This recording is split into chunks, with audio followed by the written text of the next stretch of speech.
dice el libro, La Guerra del Paraná, La Vuelta de Obligado. Y bueno, ya les da la bienvenida Fabián D'Antonio, el titular de esta editorial. Gracias por venir, gracias por estar en el stand. Contarles que cuando lo conocí a José y a Felipe, bueno, a Felipe ya lo conocíamos de antes, que con Felipe trabajamos. Felipe también es autor de la tapa del libro Existe un Pensamiento Nacional, de Francisco Pestana. Y nos propusimos trabajar en La Vuelta Obligado. Realmente no lo dudamos ni un segundo, porque realmente, como decía Pablo, es una fecha histórica para nosotros. La batalla de Obligado es una bisagra en la historia argentina. Soy miembro, como Pablo Hernández, de la Comisión Nacional Permanente a la Vuelta de Obligado, y realmente cuando hace 2 años decretaron el Día de la Soberanía feriado y la importancia que se le dio a esto, realmente fue para nosotros muy importante.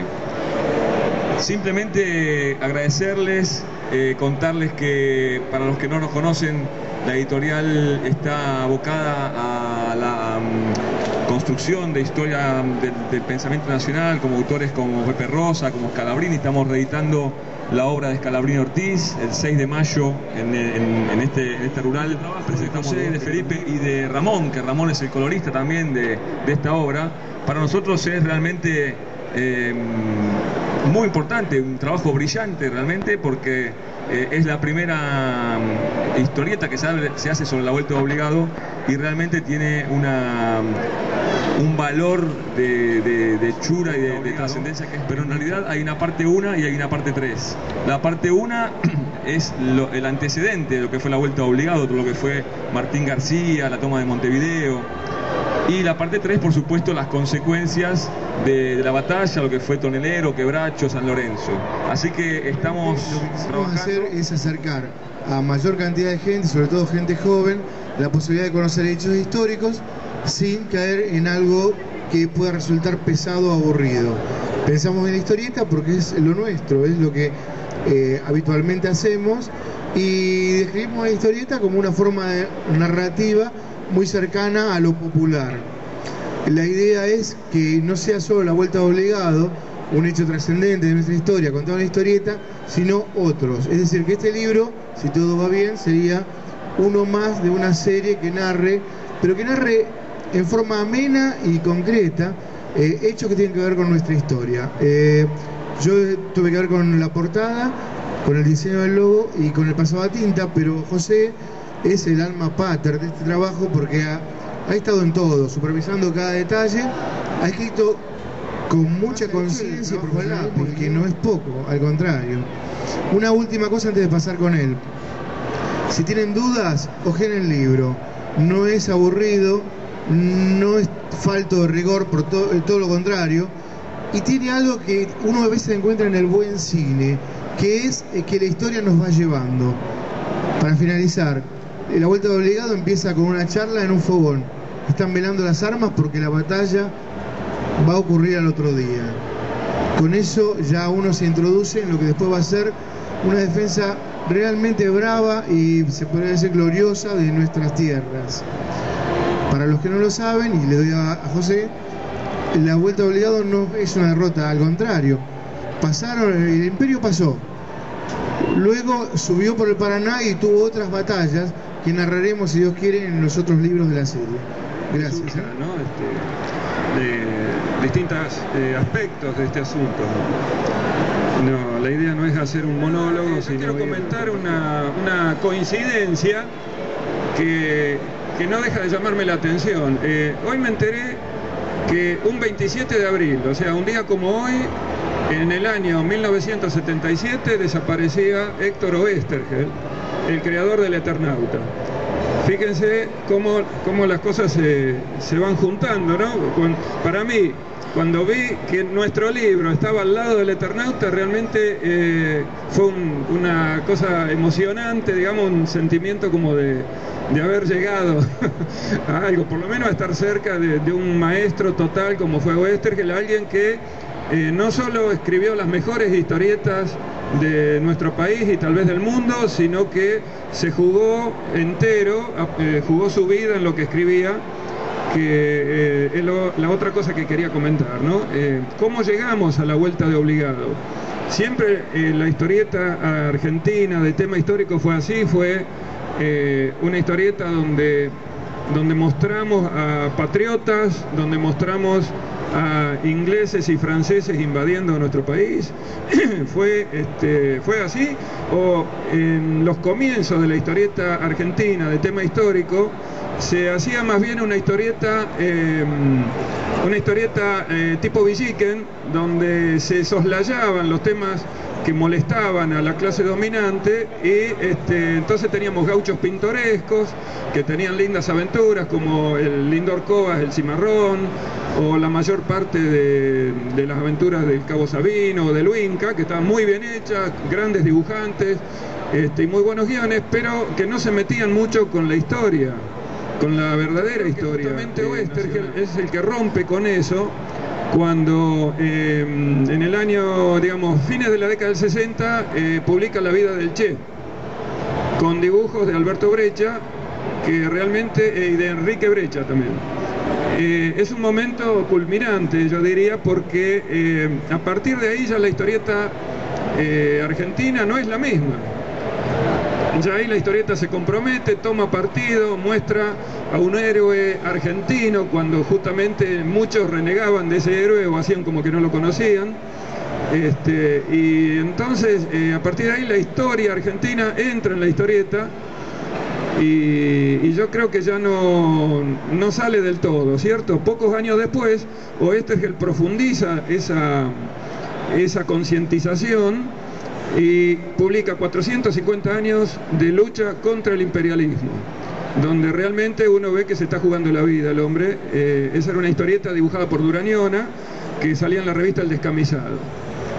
Yo creo que ya cuando un autor llega a ese punto ya no tiene retorno, como lo demostró Oesterheld, ya siguiendo adelante y dando su vida por sus ideales, ¿no? Más o menos por esa época hay una revista llamada Turay, que dura muy poco, pero publica una historieta muy interesante que eran manuscritos apócrifos de la conquista, escrita por Jorge Moraín y con varios dibujantes. Tocaba el tema de la conquista desde el punto de vista de los indios, o sea, de los incas o de otros indios, donde el malo, digamos, era el invasor, era el español, cosa bastante rara, ¿cierto? Todavía para el que se había criado leyendo historietas, ¿no? Donde se hablaba del heroico Hernán Cortés y todo eso. Bueno, a partir de ahí, bueno, uno leía esas cosas cuando era, como en mi caso, un principiante, y ya tomaba conciencia de que no bastaba con hacer historietas de entretenimiento. Era una ocasión, una oportunidad de llegar a la gente con esta historia real, que no era muy conocida, y que por medio de la historieta, que es un medio fácil de leer y de recordar, y que llega a los chicos, a los jóvenes, de ir difundiendo esta visión de la historia.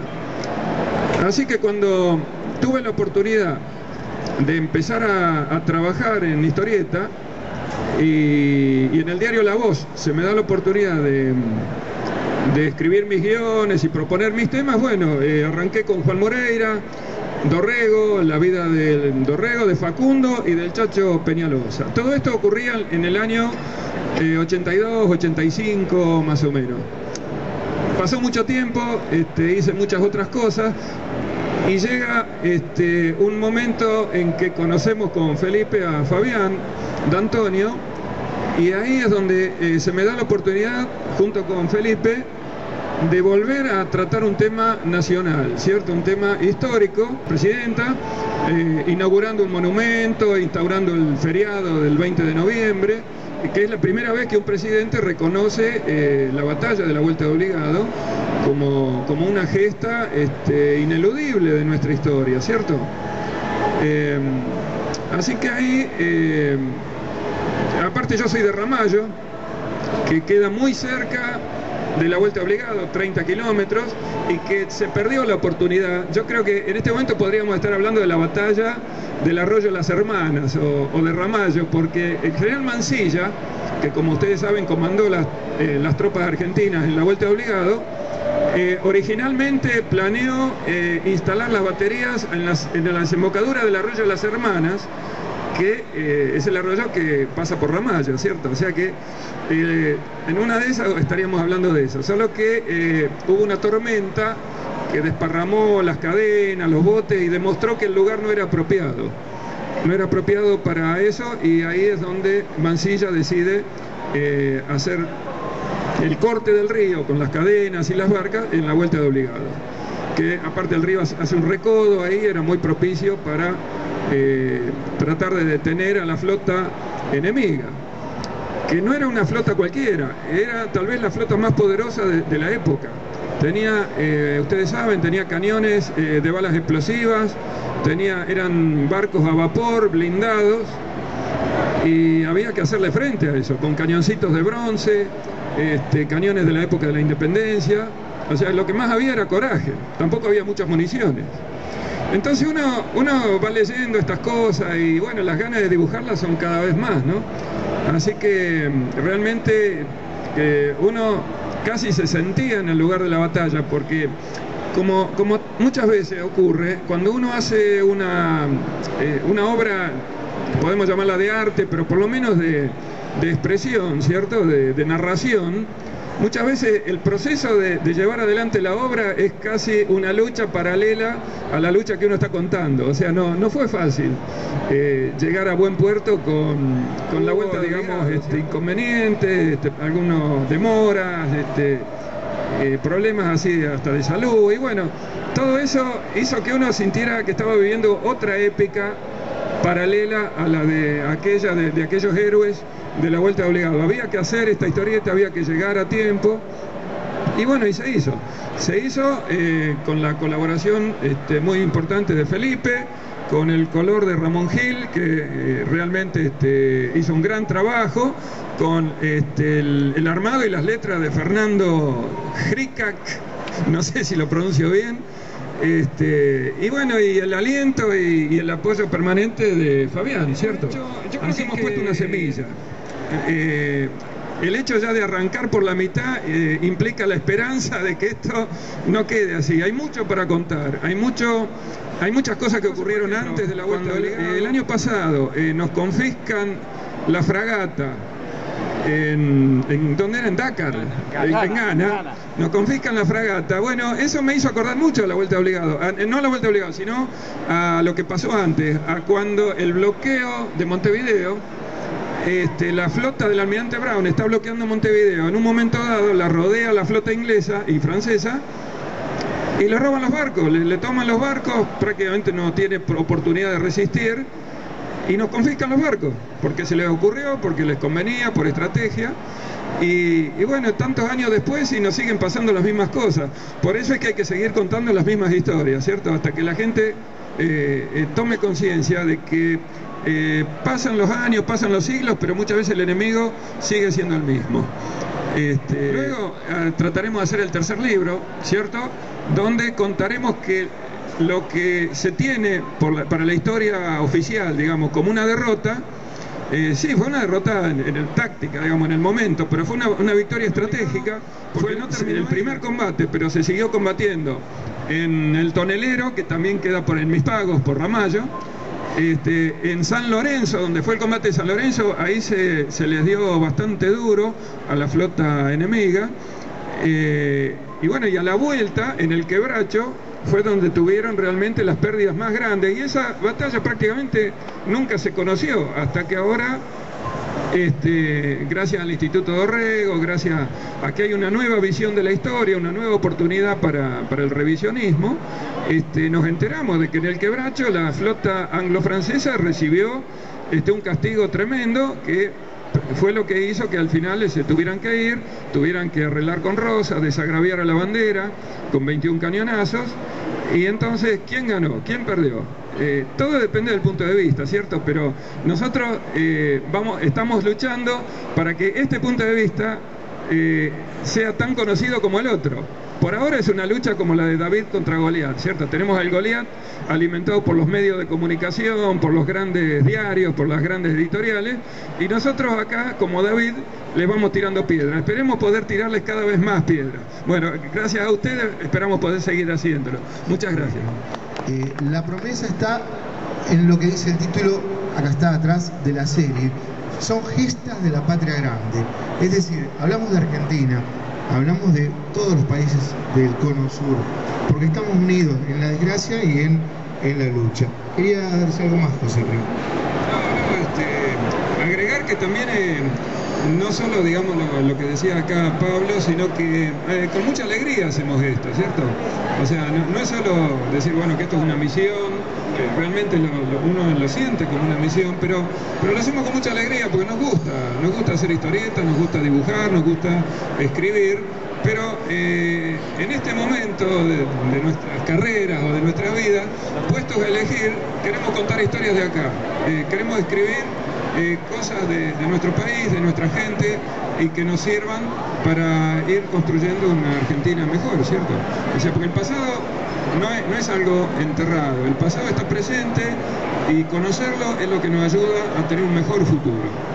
Nada más que eso.